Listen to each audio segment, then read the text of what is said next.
patients with autoimmune rheumatological conditions are at an increased risk of cardiovascular disease for a number of factors, including their ongoing inflammatory process, but also the chronic immunosuppressive therapy they receive, including steroids. However, little is known about their management strategies and outcomes when presenting with acute myocardial infarction. I'm Dr. Mohammed, and I'm a Doctoral Research Fellow in Cardiology in Keele University in the United Kingdom. I'm delighted to present to you today the findings from our latest study entitled Acute Myocardial Infarction in Autoimmune Rheumatologic Disease, a nationwide analysis of clinical outcomes and predictors of management strategy, which is featured in the February 2021 issue of the Mayo Clinic Proceedings. This was a retrospective cross-sectional analysis of more than 6.5 million hospitalizations for acute myocardial infarction from the United States national inpatient sample. The study covered hospitalizations between 2004 and 2014, stratified by the presence or absence of autoimmune rheumatological conditions. Three main rheumatologic conditions were examined, and these were rheumatoid arthritis, systemic lupus, and systemic sclerosis. Overall, we find that the prevalence of autoimmune rheumatological conditions as a whole has increased amongst acute myocardial infarction hospitalizations from 1 to 1.5% over the 11-year study period, with the most common subtype being rheumatoid arthritis, followed by systemic lupus, and finally systemic sclerosis. Patients with systemic lupus were less likely to undergo invasive management for acute myocardial infarction in the form of a coronary angiogram or percutaneous coronary intervention, whereas other rheumatological subgroups were just as likely to receive invasive management for the acute myocardial infarction.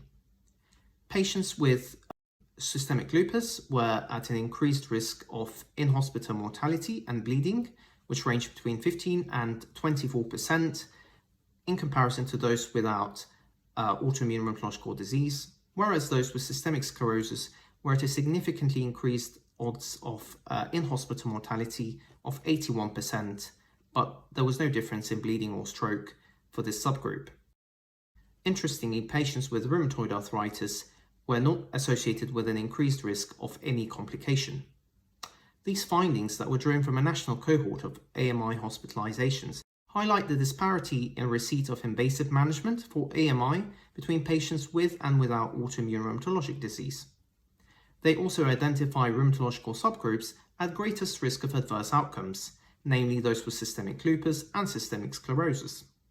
Not only do these findings provide novel insights and real-world outcomes for physicians into the outcomes of this high-risk population when presenting with acute myocardial infarction, but they also raise concerns about patients with systemic sclerosis who were at an independent risk of mortality despite no difference in receipts of invasive management for acute myocardial infarction compared to those without any rheumatological conditions.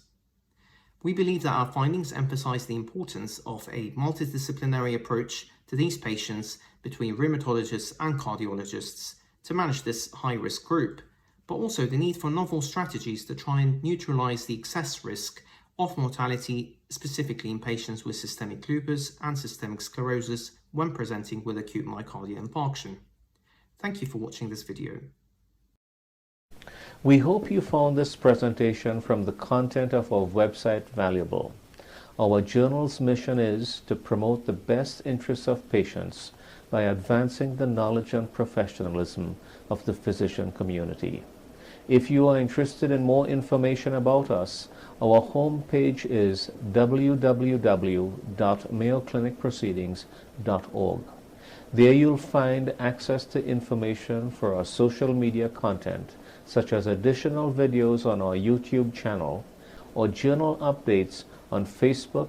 You can also follow us on Twitter. More information about healthcare at Mayo Clinic is available at www.mayoclinic.org. This video content is copyrighted by Mayo Foundation for Medical Education and Research.